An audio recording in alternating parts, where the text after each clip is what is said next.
Guys तुम्हें कैसा लगेगा अगर मैं तुम्हें बताऊं कि एक ऐसा एनिमे भी एग्जिस्ट करता है जिसमें नियरली इन्फिनिट पोटेंशियल है, बट उस शो को इतना मेस्ड अप किया गया है कि अब उसे देखने लायक भी नहीं कहा जाता।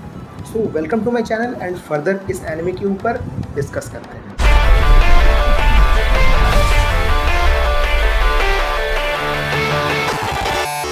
सो इस वीडियो में मैं जिस एनिमे की बात करने वाला हूँ उस एनिमे का नाम है यूनो। Not you know if you know, only you know, the girl who chats at the end of the world. So अगर तुम इस एनिमे की इनिशियल फेजेस में इसे कॉट अप कर लेते हो तो तुम्हें पता चलेगा कि इस एनिमे में इन्फिनिट पोटेंशियल कैसे है। इसके प्लॉट के अकॉर्डिंग हमारा मेन कैरेक्टर टाकुया आरिमा, जो उसके फादर के मिस्टीरियस डिसअपियरेंस के ऊपर काफ़ी ज़्यादा डिस्टर्ब रहता है, उन्हें खोजने की कोशिश करता है।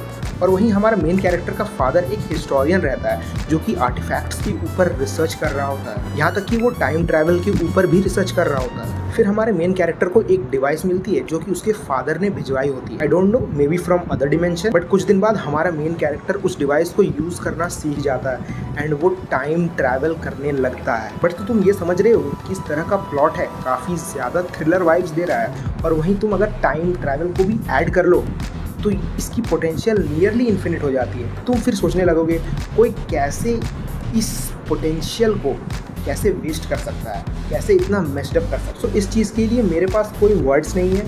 इस एनिमे में तुम्हें सब पता चल जाता है। सो इस एनिमे की मेस्ड अप होने की कहानी स्टार्ट कहाँ से होती है?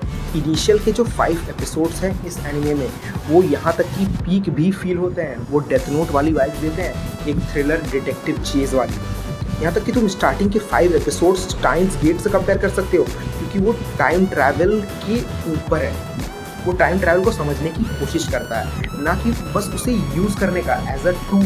इनिशियल फेज में हमें दिखाया जाता है कि टाइम ट्रैवल किस तरह से काम करता है, कि तुम पास्ट को रिलीव कर सकते हो या तुम फ्यूचर को चेंज कर सकते हो। तो इतनी बढ़िया ओपनिंग लेने के बाद भी ये शो पिट कहाँ जाती है? द बिगेस्ट रीज़न, ये शो अपने जॉनरा को ही चेंज कर, एक थ्रिलर मिस्ट्री डिटेक्टिव चेज वाली जॉनरा को इंट्रोड्यूस करने वाली शो लास्ट में अपने जॉनरा को शिफ्ट कर देती है एज एन इसेकाई। मतलब मैं कोई स्पॉइलर तो देना नहीं चाहूँगा, बट हमारा जो मेन कैरेक्टर है वो जैसे ही दूसरे डिमेंशन में ट्रैवल करता है, भाई वो इसेकाई वाली फील दे रहा है। एंड उसे तुम थ्रिलर शो से कैसे कंपेयर कर सकते हो?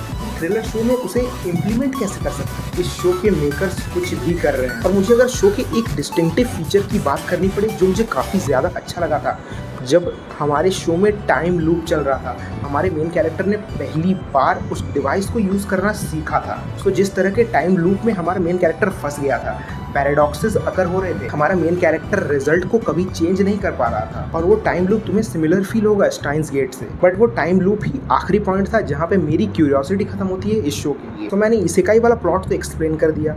फिर हमारा मेन कैरेक्टर दूसरे वर्ल्ड की एक किंगडम में जाता है, जहाँ पे पता चलता है कि बहुत सारे जो कैरेक्टर्स हैं उसे तो वो पहले से ही जानता है फ्रॉम द ओरिजिनल वर्ल्ड, कि जो एम्परर सारे लोगों के ऊपर राज कर रहा होता है वो उसकी मदर होती है। भाई मतलब कोई लॉजिक बन रहा है तुम्हारे इन चीज़ों के? मतलब तुम कुछ भी कर दे रहे हो हमें एक शो दिखाने के लिए। क्रोनोलॉजी तो मेंटेन करो, चीज़ें रिलेटेड है वो तो बताओ। और अगर तुम बहुत ही ज़्यादा कंपेयर करने के मूड में हो तो ये सुन लो, यही चीज़ें मॉन्स्टर एनिमे में की थी, बट लास्ट में जाके सारे पॉइंट्स कनेक्ट हो रहे थे। सो ये मेन प्लॉट को साइड में रख के साइड प्लॉट पे काम कर रहे हैं। हमारा मेन प्लॉट था मेन कैरेक्टर के फादर को खोजना, बट यहाँ तो कुछ और ही हो रहा है।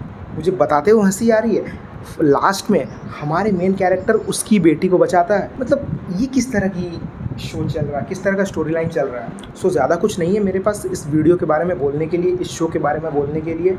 कंक्लूजन में बस यही देना चाहूँगा, don't watch this diabolical shit if you are Sen.